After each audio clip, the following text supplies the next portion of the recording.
morning, CG. I'm Sophia. And I'm Emily. And we have your CGTV broadcast for Friday, March 1st.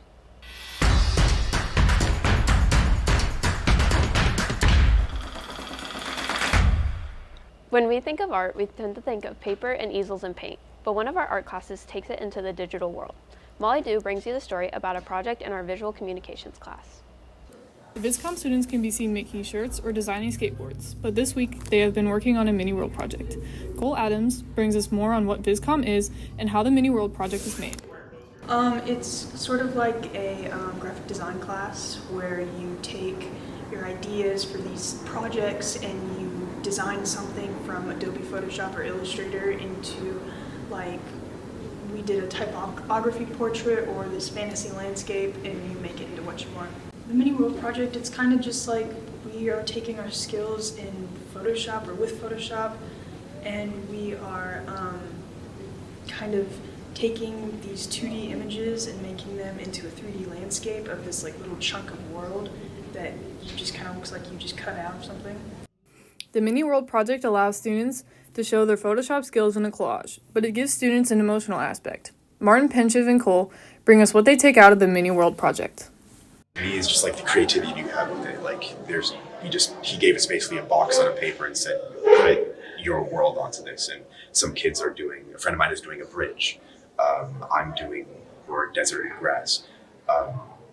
Anyone can do whatever they want. Someone's doing a dystopian, like futuristic world. It's just you build what you want to see. I really enjoy just being able to make something that is like something that you would see on TV or in a museum somewhere, even like just something that's cool that is in your mind that you can just put out onto like this project.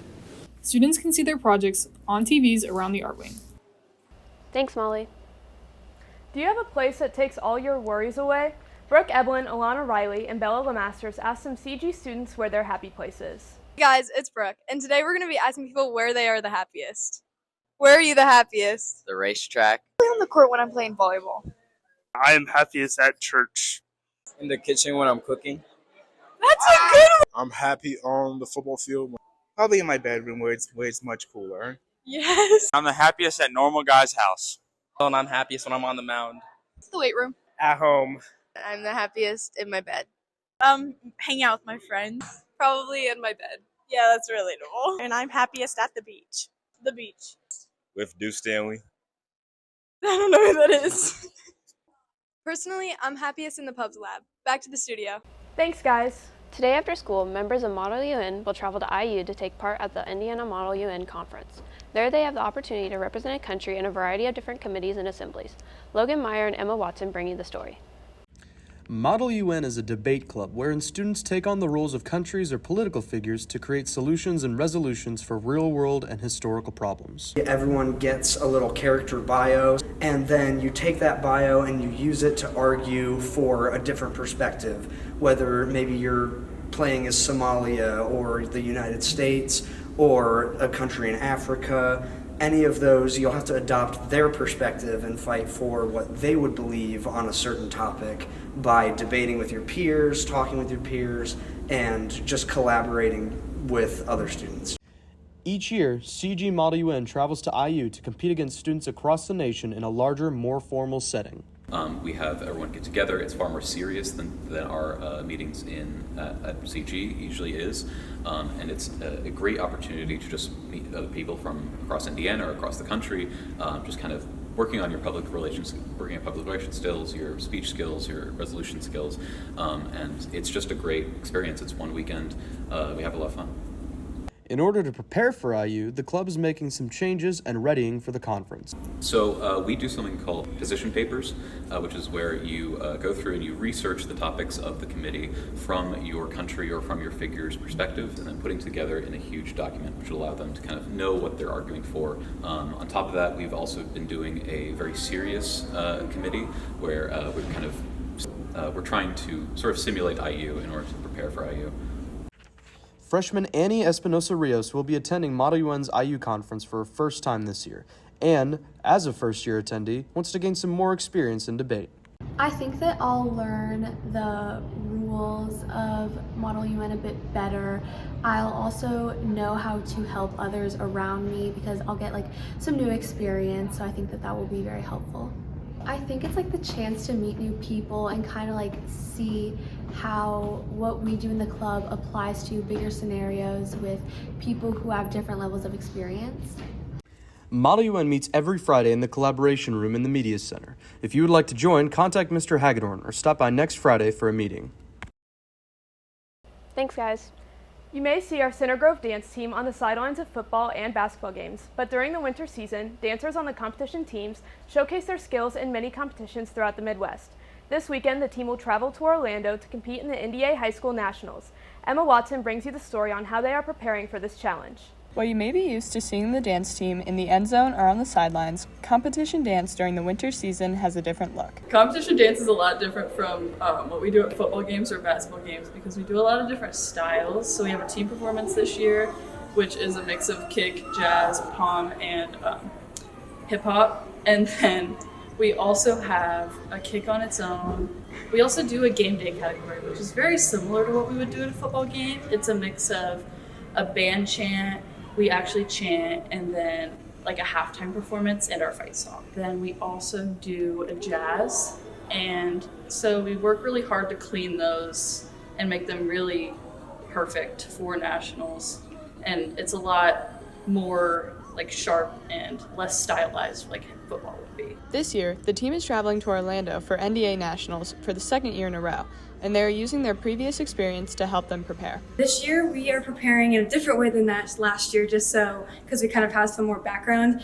We are doing more full outs. I think we're doing about 2 to 3 full outs of each dance, each practice, which is a lot, but it's to help get our cardio up and just practicing more of the things we learned about last year's nationals and applying it to this year's nationals. We're preparing for nationals. We have a lot of like long, like 4-hour practices, and we've been working really hard to like run and work on our stamina, and we've been cleaning all of our dances a lot. NDA Nationals is a complex process, so the team will have a rigorous schedule. We get there, we basically unpack, and immediately we start practicing our dances already. We usually book like a studio to like practice space where we get to practice our dances in front of a mirror, like finalize last changes, anything like that. Then we get time on a practice mat, which is really stressful actually, because it's 10 minutes to practice all the dances you're bringing. There's lots of noise, lots of people around. But it's a really cool experience just to like get to know each other more as a team and like build in that kind of way. Even though competitive dance is a challenge, every member of the team has a reason to love it. My favorite part about competition dance is really being able to dance on the stage. It's a lot different from being on like the football fields or doing like competitions on the court. Like being on stage for nationals is really fun because you can't really see anyone in the audience. So you're kind of just in your own little world, and it's a lot of fun to just kind of have fun. If you ask any of our members this year, it's more than just dancing next to each other, we're dancing with each other, and I feel like that's something special that you can't really create on the usual basis. Best of luck to our CG dance team as they travel to Orlando for their final competition of the season. Thanks, Emma. That's all we have for you today, CG, and stay tuned for an announcement from the Media Center about a fundraiser going on next week. Bye. Hey CG, I'm Mrs. Cousineau, and I'm excited to announce a fundraiser we'll be participating in on Friday, March 8th during Read Across America Week for the Imagination Library Foundation of Johnson County. If you've never heard of the Imagination Library, let me explain. It's a foundation started by the legendary Dolly Parton to help children ages birth through 5 prepare for kindergarten by receiving free books in the mail. Last year was our first year participating in the fundraiser, and we came away with the trophy for having the highest donation amount. Our goal for this fundraiser is to help offset the cost that Johnson County is covering by hosting a friendly little one-day competition. Here's how it's going to work. On Friday, March 8th, we ask all students and staff to bring in just $1 at least to your STAR period, where it will be collected. The STAR class that has the highest donated amount will earn a pizza party provided by the school before spring break. Shout out to Ms. Myers STAR for being last year's winner with a whopping $260 donation. The winning STAR class will be announced Monday, March 11th during morning announcements. We hope everyone is able to participate for such a great cause, but I especially want to challenge our senior class. Think of it as a passing of the baton to the newest incoming class of Center Grove just as you get ready to depart. Reminders will run all week on the announcements leading up to March 8th. We want to thank you in advance for your donations and support of our love of reading. Have a great weekend, CG.